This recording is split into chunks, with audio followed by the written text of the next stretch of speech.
இன்றைக்கி வந்து பார்த்திங்கன்னா நம்ம சென்ட்ரல் வந்து நம்ம இன்ஸ்டியூஷனில் ஒரு ஃப்ரீ ஹீலிங் கேம்ப் வந்து நடத்தணும். ஸோ ரீசெண்டாக வந்து நீங்கள் எல்லாமே வந்து கொடுத்தீங்க. உங்களுடைய எக்ஸ்பீரியன்ஸ் வந்து எப்படி இருந்தது அப்படின்னு கொஞ்சம் ஷேர் பண்ணீங்க அப்படின்னா ஒரு கிளாஸஸ் ஆகணும். கிளாஸில் வந்து நீங்கள் புரிஞ்சுக்கிட்ட விஷயம் இல்லை ஃப்ரீ ஹீலிங் கொடுக்கணும்.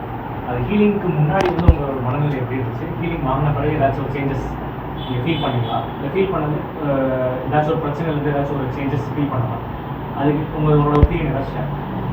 என்னோட ஸ்கூல் டேஸ்லேருந்து மேக்னெட்டிக் எனர்ஜி ஃபீல் பண்ணுறது அதெல்லாம் எல்லாமே நிறைய சொல்லிட்டு இருக்காங்க. ஸோ அப்போ சொன்னதை நான் அப்படியே விட்டுட்டு இப்போ சொல்லும்போது அதை எப்படி சொல்கிறது, இந்த ஃபீல் வந்து நல்லா ஒரு ரெஃப்ரெஷ்மெண்ட்டாக இருந்துச்சு. அதுதான் நான் ஃபஸ்ட் ஃபீல் பண்ணேன். அந்த அவங்க சொன்ன மாதிரி இந்த சார் நான் வீட்டிலேருந்து வந்ததில் இப்போ கொஞ்சம் பண்ணி பண்ணதில் மனசும் சரி உடலும் சரி கொஞ்சம் ரிலாக்ஸேஷன் ஆகிடுச்சு சார். கொஞ்சம் டென்ஷன்லேருந்து வெளியே ரிலாக்ஸ் ஆகிடுச்சு. அந்த உடல் வலின்றது வந்து அதுவும் ஒரு கொஞ்சம் ஃப்ரீயாக இருக்கிற மாதிரி, மனசும் ஃப்ரீயாக இருக்கிற மாதிரி.